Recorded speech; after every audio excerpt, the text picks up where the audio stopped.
Okay बेटा, monohybrid cross के हवाले से हम लोगों ने डिटेल एक्सप्लेनेशन देखी। इनहेरिटेंस ऑफ टू ट्रेड्स की तरफ आएंगे, that is dihybrid cross actually. और डाई हाइब्रिड क्रॉस की अगर मैं बात करूं तो हमने आपको बताया हुआ है कि डाई हाइब्रिड क्रॉस हम किसको कहेंगे। पहली बात तो ये कि इसमें हाइब्रिडाइजेशन होगी। और डाई हाइब्रिड क्रॉस का मकसद क्या है आपके पास? डाई हाइब्रिड क्रॉस का मकसद ये है कि एक ही टाइम पर क्रॉस करते हुए, एक ही टाइम पर स्टडी करते हुए मैं एक से ज़्यादा कैरेक्टर को क्या करूँगा बेटा? स्टडी करूँगा। ठीक है, जैसे कि सीट का शेप और सीट का कलर एक ही दफ़ा देखकर बताऊँगा। ठीक है, इस तरह से। ठीक है, तो इनहेरिटेंस ऑफ टू ट्रेड्स की अगर हम बात कर रहे हैं, that is dihybrid cross. Inheritance of the two traits simultaneously can be studied in a dihybrid cross. अगर आप दो ट्रेड्स की स्टडी करना चाहते हैं तो वो डाई हाइब्रिड क्रॉस में, cross between the two individuals, यानी डाई हाइब्रिड क्रॉस में हमेशा क्या करेंगे? हम क्रॉस फर्टिलाइजेशन करेंगे।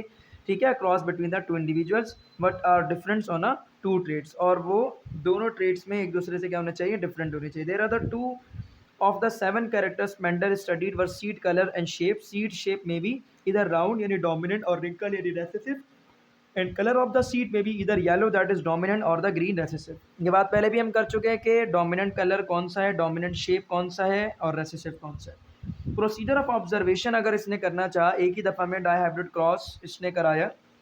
इन्होंने क्या किया? जब इन्होंने क्रॉस किया होमोजाइगस राउंड येलो को, होमोजाइगस का वर्ड आप देख सकते हैं दोनों फैक्टर कैपिटल अल्फ़ाबेट्स में है। ठीक है, तो इन्होंने होमोजाइगस राउंड येलो का plant with a homozygous wrinkled green plant in F1 generation all the offsprings are produce with a both dominant phenotype. सारे के सारे F1 जनरेशन में डोमिनेंट आपको मिलेंगे। ठीक है, डोमिनेंट फिनोटाइप मिलेगा उनका। डोमिनेंट फिनोटाइप का मकसद, जैसे कि आप क्रॉस में यहाँ पर आपको बताऊँ कि डोमिनेंट जो है क्रॉस मैंने कराया capital R capital R capital Y का, किसके साथ? होमोजाइगस रिसेसिव के साथ, मतलब स्मॉल आर स्मॉल वाई। इसमें जो गैमिट बनेगा बेटा, वो एक गैमिट इसका बनेगा कैपिटल आर कैपिटल वाई, और दूसरा जो गैमिट बनेगा वो बनेगा कैपिटल आर कैपिटल वाई। यहाँ पर जो गैमिट बनेगा वो बनेगा स्मॉल आर स्मॉल वाई, और जो दूसरा गैमिट बनेगा वो बनेगा स्मॉल आर स्मॉल वाई। जब इसका क्रॉस इसके साथ करेंगे और इसका क्रॉस इसके साथ करेंगे तो दोनों कंडीशन में आपको क्या मिलेगा? कैपिटल आर कैपिटल वाई मिलेगा। इसी तरह से कैपिटल आर कैपिटल वाई जब इसके साथ क्रॉस करेंगे और अगर ये वाला गैमेट इसके साथ क्रॉस करेंगे तो दोनों आपको कौन से मिलेंगे? कैपिटल आर, सॉरी, दोनों कौन से मिलते हैं? Capital R capital Y small Y. और इसी तरह से इनका भी जब हमने किया तो capital R capital Y small Y आपको मिला। तो ये थे पेरेंट्स, ये पेरेंट्स के हो गए गैमीट्स, और ये गैमीट्स के बाद क्या आ गए? F1 आपके पास जो है जनरेशन। F1 जनरेशन में चारों के चारों आपके पास कौन से मिले बेटा? Capital R capital Y small Y. Dominant character appear हुआ, मतलब राउंड और येलो। ठीक है, when he cross a homozygous round yellow plant with a homozygous wrinkled green plant in F1 generation, all the offspring were produced with both dominant phenotypes round yellow. In order to analyze the genotype of F1 plant, he self-fertilized them to produce the F2 generation. अब genotype देखने के लिए इसने F1 generation में जो plant आए उसको self fertilise किया। F1 जनरेशन में क्या आया बेटा? Capital R capital Y small Y. इसको सेल्फ फर्टिलाइज करने का मकसद है, इसको मैं क्रॉस कराऊँ capital R capital Y small Y से। इसका जो गैमीट बनेगा बेटा वो बनेगा कैपिटल आर कैपिटल वाई। एक और एक गैमीट बनेगा जो कि बनेगा कैपिटल आर स्मॉल वाई। एक और एक गैमीट बनेगा जो कि स्मॉल आर कैपिटल वाई, और आखिरी गैमीट जो बनेगा that is small R small Y. इसी तरह से इसके भी यही चारों गैमीट बन जाएंगे, capital R capital Y, capital R small Y, small R capital Y, small R small Y. इनको जब क्रॉस करेंगे तो क्रॉस किस तरह से होगा? Capital R capital Y capital Y, capital R capital Y small Y, capital R small R capital Y capital Y, capital R small R capital Y small Y. फिर इसको इससे, इसको इससे, इसको इससे, इसको इससे, मतलब इसको 1 2 3 4 के साथ, फिर इसको भी 1 2 3 4 के साथ, फिर इसको भी 1 2 3 4 के साथ, फिर इसको भी 1 2 3 और 4 के साथ क्रॉस कराएंगे। तो 16 आपको क्या मिलेगी बेटा? प्रोजेनी आपको मिलेगी। ठीक है, और ये F1 जनरेशन वाले थे, उनके ये गैमेट्स बने, तो इनके नतीजे में जो प्रोजेनी आएगी वो क्या कहलाएगी बेटा? आपके पास F2 जनरेशन की प्रोजेनी कहलाएगी। तो F2 जनरेशन का जो रेशो आपको बेटा मिलेगा, F1 generation as he obtain the monohybrid cross 3:1 ratio generation as he had obtained on a monohybrid cross, but he observed that offspring. अब F2 जनरेशन में क्या देखते हैं, in order to analyze the genotype of F1 plant, he self-fertilized them and produced F2 generation. He was expecting that dominant and recessive combination would be produced in 3:1.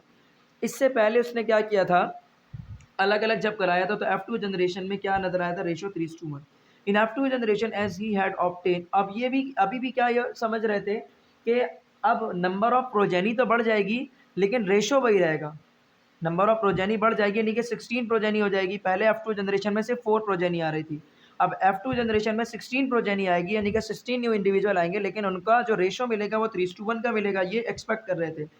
As he had obtained in a monohybrid cross, but he observed that offspring were produced in 4 phenotypic combination: round yellow, round green, wrinkled yellow, wrinkled green. यहाँ पर जो F2 generation का ratio बेटा मिलता है die hybrid cross में, that is 9:3:3:1 का. 9 कौन से थे, राउंड येलो, 3 कौन से थे, राउंड ग्रीन, बकिया 3 कौन से थे आपके पास, रिंकल्ड येलो, और बकिया आपके पास एक कौन सा था बेटा, wrinkled green. The outcome of the recombinant phenotypes such as round green and wrinkled yellow were surprising. इसको जो न्यू प्रोजेनी बेसिकली बेटा बिल्कुल नजर आई ना, ठीक है, चलो राउंड येलो समझ आ रहा था, राउंड ग्रीन समझ आ रहा था, लेकिन ये रिंकल्ड येलो जो बना और ये जो राउंड ग्रीन बना, मतलब completely dominant that is round, उसके साथ कंप्लीटली रेसेसिव ग्रीन कैसे आ गया, और completely recessive that is wrinkled उसके साथ कंप्लीटली डोमिनेंट यानी येलो कैसे आ गया. यानी कि उसने ये कहा था कि F2 जनरेशन के अंदर जितना भी आपके पास बेटा डोमिनेंट होता है वो सिर्फ आता है, रेसेसिव नहीं आता. ठीक है, F2 जनरेशन में उसने ये कहा था कि सॉरी F2 जनरेशन में उन्होंने ये कहा था कि आपके पास डोमिनेंट सारे आएंगे, रेसेसिव नहीं आएंगे. ऐसा तो नहीं कहा था, या ऐसे ही कहा था, यह आपने यहाँ से देखना है कि F2 जनरेशन में जो फिनोटाइप आया था वो आया था 3:1 का. 3 डोमिनेंट थे और एक आपके पास क्या था, रेसेसिव था. ठीक है, 3 डोमिनेंट थे और एक आपके पास रेसेसिव था. तो यहाँ पर वो एक्सपेक्ट कर रहे थे कि इसी तरह का कोई रेशियो उनको मिलना चाहिए, जबकि इसी तरह का रेशियो उनको नहीं मिल रहा था. इसको अगर आप कैंसिल भी करें तो भी आपके पास नहीं आएगा. मतलब यहाँ पर आपके पास जो था बेटा F1 जनरेशन को अगर देखो तो F1 जनरेशन में सारे के सारे सिर्फ डोमिनेंट आए थे. ठीक है, F2 जनरेशन में आपके पास 3 डोमिनेंट आया था, एक रेसेसिव आ गया था. यहाँ पर F2 जनरेशन के अंदर बिल्कुल ही न्यू आपके पास कैरेक्टर आ गया, मतलब यहाँ पर आपके पास डोमिनेंट रेसेसिव के साथ मिल गया. ठीक है, और रेसेसिव डोमिनेंट के साथ मिल गया. ये वाली कंडीशन बेसिकली इनको नजर है. इंटरप्रिटेशन क्या गेट करते हैं, यही सारी चीज़ें जो हमने यहाँ पर किया वही सारा यहाँ पर नजर आएगा. Mendel tested his 7p character in various dihybrid combination and always observe as 9:3:3:1 phenotype ratio in F2 generation.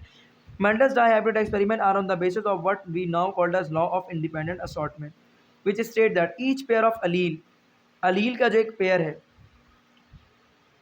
Assort independently, अलग अलग इंडिपेंडेंटली बिल्कुल असॉर्ट हो जाएगा of other pairs of the allele during gamete formation. मतलब एक trait का जो अलील है वो दूसरे वाले ट्रेट का अलील जो है उसके साथ किसी किस्म की कोई कॉम्बिनेशन नहीं रखता, अलग अलग वो एजॉर्ट होंगे, अलग अलग हो जाएंगे जब गैमेट फॉर्म होंगे. मतलब ऐसा नहीं है कि राउंड का ताल्लुक रिंकल्ड से है.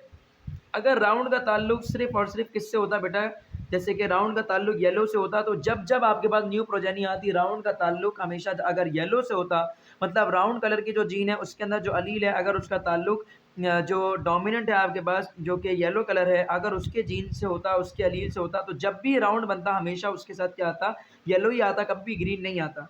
जबकि इन्होंने यहाँ पर यही कहा कि अगर ऐसा होता तो बेटा हमेशा डोमिनेंट डोमिनेंट के साथ आता. ठीक है, डोमिनेंट रेसेसिव के साथ कभी भी नहीं आ सकता था. ठीक है, तो इन्होंने यही कहा कि एक जीन दूसरे वाले जीन पर इंडिपेंडेंट होती है, सब अपने ही मालिक हैं, सब इस तरह से बेटा कि आपके पास राउंड का ताल्लुक रिंकल्ड से नहीं है, इसी तरह सॉरी राउंड का ताल्लुक किसी दूसरे डोमिनेंट आपके पास कैरेक्टर के अलील से नहीं है. मतलब जैसे राउंड जो है सीड का शेप है और कलर जो है उसमें ग्रीन, तो राउंड का ताल्लुक आपके पास ग्रीन से नहीं है. इसी तरह से राउंड का ताल्लुक येलो से भी नहीं है, रिंकल्ड का ताल्लुक येलो से नहीं है, रिंकल्ड का ताल्लुक ग्रीन से नहीं है. हर जीन अपनी अपनी अलग अलग इंडिपेंडेंटली असॉर्ट होती है. जब भी उसमें क्या होती है, सेग्रीगेशन होती, मतलब जब भी न्यू प्रोजेनी आएगी तो एक अलील अपना ख्याल रखेगी, उसको दूसरे से कोई ताल्लुक नहीं है, दूसरा कोई भी आ रहा है उससे उसको कोई फर्क नहीं पड़ेगा. In other word the allele of each pair of contrasting trait have equal probability to assort with the allele of the other pair. और जितनी प्रोबेबिलिटी राउंड के आने की है उतनी प्रोबेबिलिटी येलो के आने की है। ऐसा नहीं होगा कि राउंड जब भी आएगा येलो ही आएगा, राउंड आएगा तो ग्रीन नहीं आ सकता। भाई जितनी प्रोबेबिलिटी राउंड के आने की है उतनी प्रोबेबिलिटी दूसरे वाले की भी आने की ही है, रिंकल की भी आने की उतनी है। डिपेंड करेगा कि डोमिनेंट कौन है, डोमिनेंट जो होता है वो ज़्यादा आता है, रेसेसिव कम अपीयर होता है, ठीक है। लेकिन ऐसा नहीं है कि राउंड का ताल्लुक जो है, जो डोमिनेंट कैरेक्टर है, अगला वाला जो कैरेक्टर डोमिनेंट होगा, जैसे कि येलो कलर डोमिनेंट है तो राउंड का ताल्लुक हमेशा येलो से ही होगा, राउंड का ताल्लुक आपके पास ग्रीन से नहीं हो सकता, ऐसा कतई नहीं है। इसी तरह से रिंकल्ड का ताल्लुक आपके पास जो है ना वो राउंड से नहीं होगा, रिंकल्ड से होगा, ऐसा भी नहीं है। मतलब राउंड का ताल्लुक अपना है, रिंकल्ड का ताल्लुक अपना है, येलो का ताल्लुक अपना है, ठीक है, ग्रीन का ताल्लुक अपना है। सारे के सारे जीन हर ट्रेड के, हर कैरेक्टर के अलग अलग सॉर्ट होते हैं, कोई भी एक दूसरे पर डिपेंड नहीं करता, ठीक है। उसके बाद लिमिटेशन देखेंगे बेटा, जो कि इंपॉर्टेंट पॉइंट है लिमिटेशन का, जहाँ से एमसीक्यू सबसे ज़्यादा बनने के चांस हैं। Although the Mendel's work farmer the basis of heredity, it does not cover all the situation. जब इन्होंने लॉ ऑफ इंडिपेंडेंट असॉर्टमेंट दिया ना, तब असल डिक्लाइन शुरू हो जाता है। मेंडल की तमाम बातें हर जगह पर प्रूव नहीं हो रही। Mendel work applies to the diploid organism and not all organisms are diploid. पहली बात तो ये कि मेंडल की ये तमाम बातें सिर्फ और सिर्फ डिप्लॉयड ऑर्गेनिजम्स के ऊपर फॉलो होती हैं, जबकि दुनिया में तमाम एलिमेंट डिप्लॉयड नहीं होते। कुछ ट्राइप्लॉयड भी होते हैं, कुछ टेट्रापोलॉयड भी होते हैं, तो उनके ऊपर ये तमाम थ्योरी फेल है। और मजीद genes on a same chromosome could not be expected to assort independently. अभी इसने क्या कहा था, राउंड का ताल्लुक दूसरे वाले से नहीं है, दूसरे वाले कैरेक्टर जो है ना उसके अलील से, उसके जीन से नहीं है, जबकि ऐसा नहीं होता, ऐसा नहीं होता। एक कैरेक्टर दूसरे वाले के साथ लिंक ज़रूर करता है। An offspring that inherited one trait would also inherit the other unless crossing over occurred. उस वक्त तक आपको ये चीज़ नज़र आएगी कि भाई एक जो जीन है दूसरे वाले के साथ उसका कोई लिंक नहीं है, लेकिन जब आप इसको कराते हो ना क्रॉस ओवर, जब आप करते हो, मतलब जब आप जो है ना क्रॉस चेक करते हो, मतलब offspring that inherit one trait would also inherit the other unless crossing over occur. जब तक क्रॉसिंग ओवर नहीं होती, जीन में एक फिनोमेना होता है that is called as crossing over, और इस क्रॉसिंग ओवर की वजह से ही एक जीन दूसरे वाले के ऊपर डिपेंड करना शुरू कर देती है, ठीक है।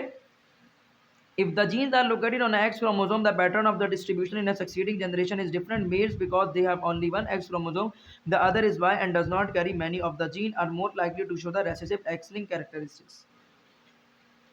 मेल के अंदर एक ही क्रोमोसोम होता है X, यानी सेक्स क्रोमोसोम में एक स्ट्रैंड होता है जो कि X का होता है, दूसरा Y का होता है।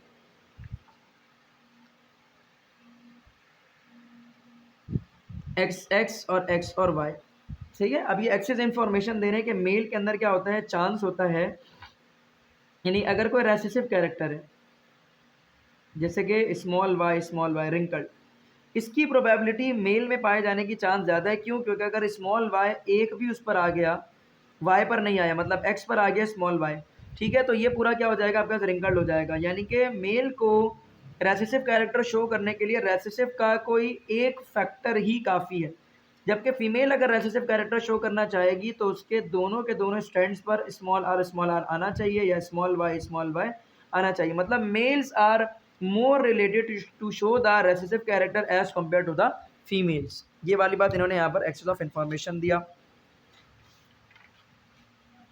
तो ये एमसीक्यूज के लिए भी इंपॉर्टेंट है बेटा। इसी तरह से usefulness and scope of independent assortment, it is not as such like important. इस पैराग्राफ को जस्ट आपने रीड आउट करना है और आपने देखना है। इनहेरिटेंस ऑफ मैथमेटिकल प्रोबेबिलिटीज़, ये आपने नहीं देखनी। उसके बाद exceptions to the Mendelian inheritance, ये भी नहीं देखना। इनकम्प्लीट डोमिनेंस, ठीक है। अब मैं आपको ज़रा दिखा दूँ कि यहाँ पर और मज़ीद इन्होंने क्या क्या दिया है वो देख लेते हैं, देन फिर सिचुएशन को उसी के लिहाज से आगे नेक्स्ट टॉपिक हम पढ़ेंगे जो कि सिलेबस के अंदर मौजूद है।